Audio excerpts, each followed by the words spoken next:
मी अमोल कोळेकर पाटील. हैदराबाद युनिव्हर्सिटीच्या बाजूला असलेल्या 400 जागे एकरचं ज्या प्रकारे त्या ठिकाणी असलेलं रेवंत रेड्डी यांचं सरकार अत्यंत अमानुषपणे, निर्दयीपणे, असंवेदनशीलता असलेलं हे सरकार ज्या प्रकारे त्या 400 एकर जागेवरती असलेलं जंगल तोडायला उठलेलं आहे, ह्या सरकारला अत्यंत वाईट पद्धतीचं भोगायला मिळणार आहे निसर्गाकडून. ज्या वेळेला निसर्गाचा कोप होईल ना, त्यावेळेला तुम्हाला कळेल.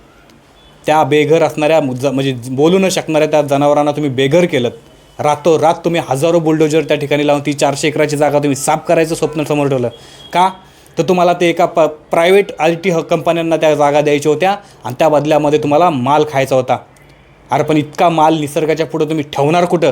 ह्या रेवंत रेड्डीवरती कारवाई झाली पाहिजे, ह्याला जेल झाली पाहिजे, ह्याला त्या प्राण्यांची आणि त्या झाडांची कत्तलीच्या सगळ्यात मोठा गुन्हेगार दोषी ठरवला पाहिजे. तुम्हाला काय वाटतं? तुमचं मत नक्की कमेंट करून सांगा. जय शिवराय, जय संभाजी महाराज, जय मल्हार.